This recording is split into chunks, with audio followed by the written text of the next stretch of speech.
Today we'll take a look at the more tactical side of things in a retrospective event. How to gather data from your team in a meaningful way and how that helps you as a retro facilitator to get most out of the event. Let's get started.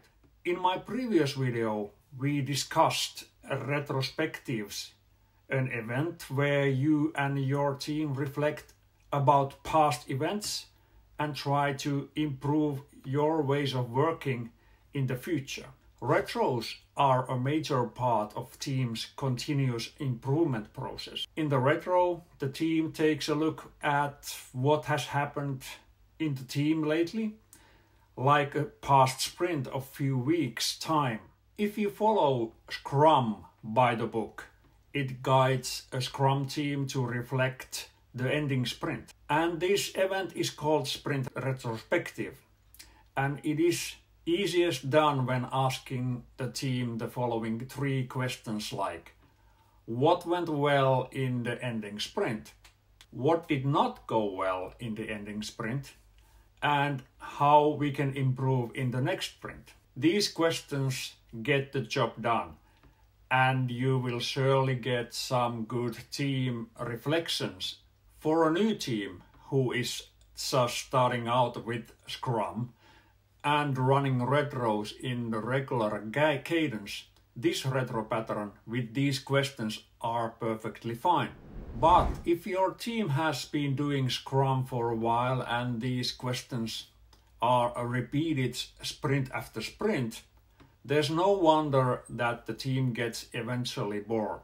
They may not come up any new ideas, new actions or experiments to try out.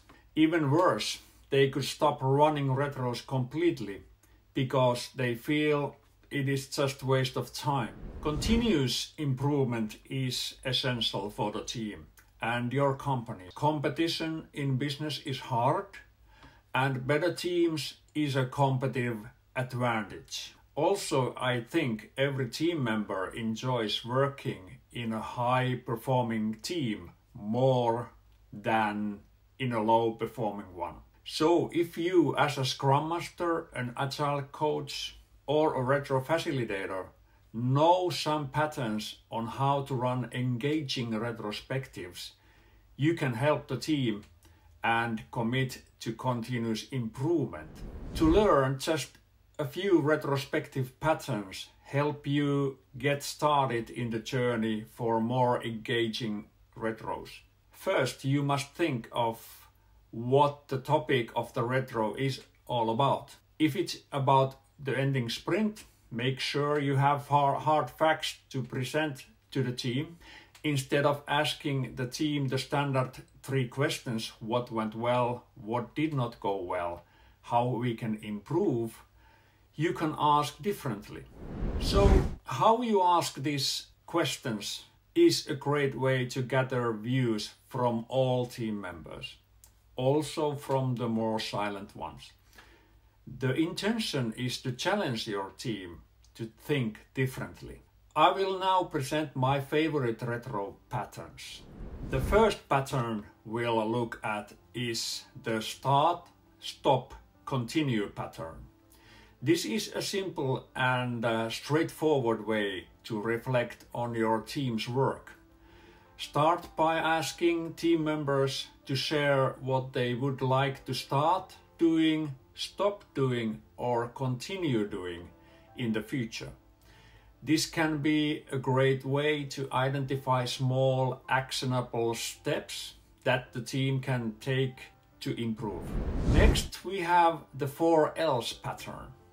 This pattern focuses on 4 key areas: liked, learned, lacked, and longed for. Ask team members to reflect on what they liked about the past sprint, for instance, what they learned, what they felt as lacking, and what they long for. This pattern can help teams to identify trends and patterns in their work and generate ideas for improvement. The third pattern we'll discuss is the 5 whys pattern.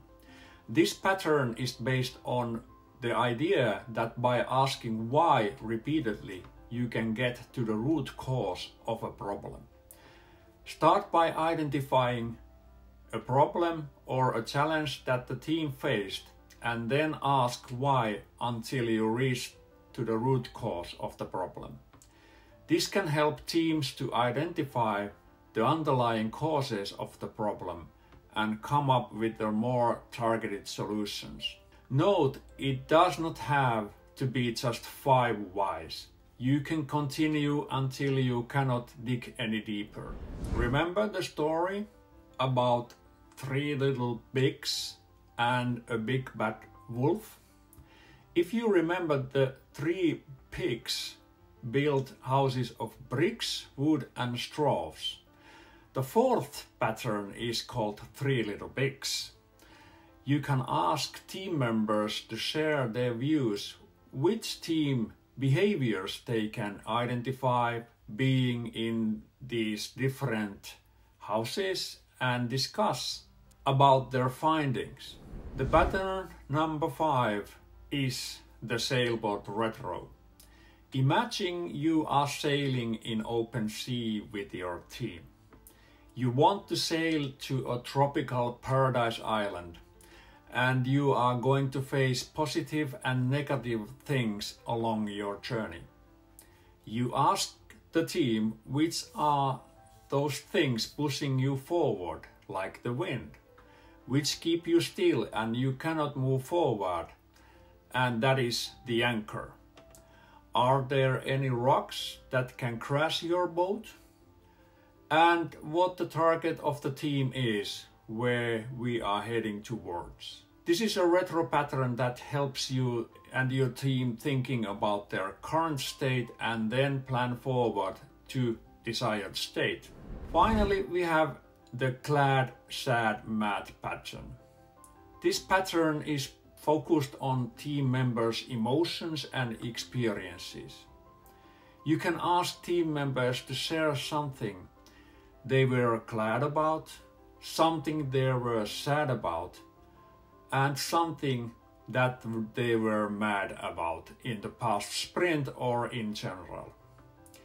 This pattern can help teams identify and address emotional barriers to productivity and collaboration. But please do note that this pattern requires team having psychological safety in place, because there may be some sensitive issues team members would like to lift into the surface. Okay, these are just my favorite retrospective patterns, and you can also use them with your team. There are numerous other patterns you can use. Your job is to find a pattern that works for you and your team, fits the retro topic at hand, and helps you facilitate productive and meaningful retro events. Many thanks for watching, and I hope these patterns are useful for your team. Until next time, bye bye.